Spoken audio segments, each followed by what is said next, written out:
नमस्कार दोस्तों, इस क्लास में आपका स्वागत है। आज हम बात करेंगे राम काव्य में प्रमुख जो कवि हैं और राम काव्य के संबंध में जितने भी रचनाएं लिखी है उनके संबंध में बात करेंगे। इससे पहले हमने रामानंद है, अग्रदास जी है, ईश्वरदास जी है, नाभादास जी है, उनकी बात कर चुके हैं। आज हम अगले राम भक्ति काव्य के कवि हैं उनकी बात करेंगे। तो चलिए शुरू करते हैं क्लास।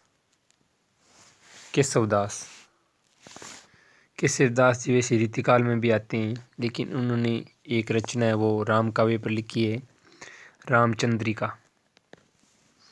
बहुत सी केशवदास ने रचनाएं लिखी है, लेकिन राम पर रामचंद्रिका नाम की रचना लिखी है। ये राम कथा पर आधारित महाकाव्य है। ये 1601 में लिखा गया है। तो पूछ सकते हैं कि रामचंद्रिका कब लिखी गई? 1601 में। ये सारी पॉइंट महत्वपूर्ण है। पूछ सकते हैं कि कौन सा कथन रामचंद्रिका के संबंध में असंगत है या असत्य है। तो 1601 में ये रचित है। रामचंद्रिका के संवाद बहुत ही नाटकीय हैं और उसमें विविध छंदों का प्रयोग किया गया है। तो ये ध्यान रखना है। पूछ सकते हैं 39 प्रकाश यानी अध्ययन को रामचंद्रिका में प्रकाश नाम दिया गया है। और ये प्रबंध काव्य कैसा है? प्रबंध काव्य जो राम के चरित्र पर आधारित है। ये ध्यान रखना आपको। रामचंद्रिका की रचना तुलसीदास के रामचरितमानस की प्रतिस्पर्धा में एक रात में की गई। रामचरितमानस है, उसकी प्रतिस्पर्धा में रामचंद्रिका एक ही रात में केशवदास जी ने लिख दी इसको। गुमान कवि ने रामचंद्रिका की प्रतिस्पर्धा में कृष्णचंद्रिका लिखी। तो ये भी ध्यान रखना है। पूछ सकते हैं कि गुमान कवि ने रामचंद्रिका की प्रतिस्पर्धा में कौन सा ग्रंथ लिखा? कृष्णचरित। रामचंद्रिका पर प्रसन्न राघव हनुमान नाटक और अनर्ध राघव कादम्बरी तथा निषद्ध चरित का प्रभाव है। तो पूछ सकते हैं रामचंद्रिका पर किसका प्रभाव पड़ा या किसका नहीं पड़ा है। तो अगले हमारे कवि हैं सेनापति जी। तो केशवदास जी की रामचंद्रिका हम पढ़ चुके हैं और इसके सभी बिंदुओं को ध्यान रखना है। आगे सेनापति, ये भी रीतिकाल के कवि हैं। इनके बारे में देखो, सेनापति ने वो रचना लिखी कवित रत्नाकर। तो पूछ सकते हैं कि रीतिकालीन कवि सेनापति की राम पर लिखी गई रचना का नाम राम काव्य में कवित रत्नाकर बहुत ही महत्वपूर्ण है। ये 5 तरंग और 354 छंदों में राम कथा का वर्णन है। तो मुख्य यही ध्यान रखना है कि सेनापति की राम काव्य पर लिखी रचना का नाम है कवित रत्नाकर। अगले कवि पर चलते हैं। आज की क्लास में तीसरे कवि हैं प्राणचंद चौहान। 17वीं सदी के ये हैं और रचना इन्होंने लिखी है रामायण महानाटक। वेरी इंपॉर्टेंट, ध्यान रखना है। प्राणचंद चौहान ने रामायण महानाटक लिखा। ये भी संवादात्मक प्रबंध काव्य है। इसमें 2 और चौपाई प्रदान है। रचनाकाल 1610 है। किसका? रामायण महानाटक का रचनाकाल है 1610। अगला कवि है हरदीराम। 17वीं सदी के ये कवि हैं और इनका जो रचना है ये भी इम्पोर्टेंट है, भाषा हनुमान नाटक। इसको राम गीत भी कह देते हैं।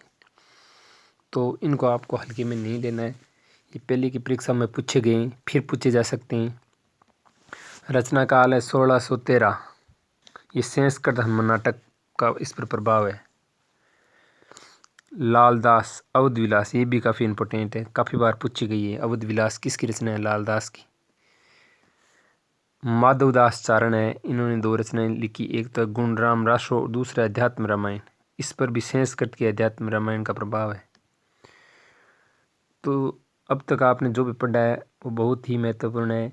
रामचंद्रिका हो चाहे कवित रत्नाकर हो। आगे हम देखेंगे कुछ आधुनिक लेखक हैं, उन्होंने भी राम काव्य पर कुछ लिखा है। तो सबसे पहले हम राष्ट्रकवि मैथिली शरण गुप्त है, उनको देखते हैं। उन्होंने साकेत और पंचवटी दोनों राम पर लिखी गई है। भारतेंदु जी है, इन्होंने भी राम लीला ग्रंथ लिखा है। बलदेव प्रसाद मिश्र है, साकेत पंथ नाम से संत नाम से, साकेत संत नाम से रचना लिखी। हरिओद ने वैदिक वनवास, बहुत ही इससे प्रश्न पूछे जाते हैं, वैदिक वनवास इम्पोर्टेंट भी है। रामचरित उपाध्याय, इन्होंने रामचरित चिंतामणि नाम की रचना लिखी है।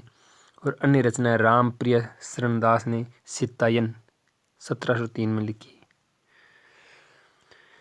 तो प्यारे दोस्तों, ये क्लास आपको अच्छी लगी होगी, तो मैं बिना समय लगाए तेज़ी से इसका रिवीजन करेंगे।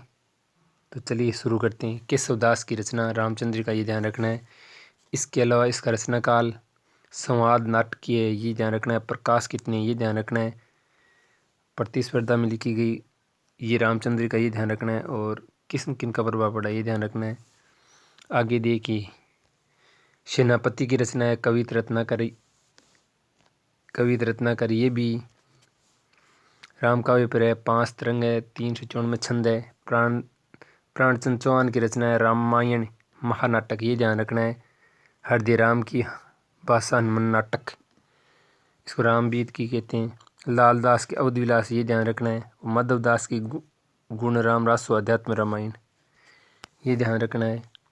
और आधुनिक काल की रचनाएं, इनका भी आप ध्यान रखोगे। साकेत पंचवटी, रामलीला, साकेत संत, वैदिक वनवास, और काफ़ी महत्वपूर्ण है, ये भी अच्छी महत्वपूर्ण है। सारी रचनाओं को 1-2 बार आप क्लास को देख के, नहीं तो आप नोट्स बना सकते हैं।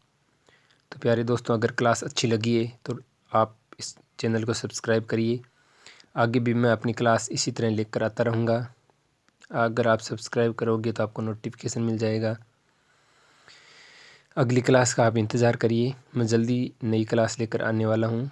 और पहले की हमारी जितनी भी क्लासें आदिकाल की हो, चाहे वो राम काव्य हमारा चल ही रहा है, इससे पहले की जितनी क्लासें हैं सूफी साहित्य की, तमाम क्लासें आप ज़रूर देख सकते हैं। मैं अपनी क्लास को यहीं विराम दे रहा हूँ। धन्यवाद।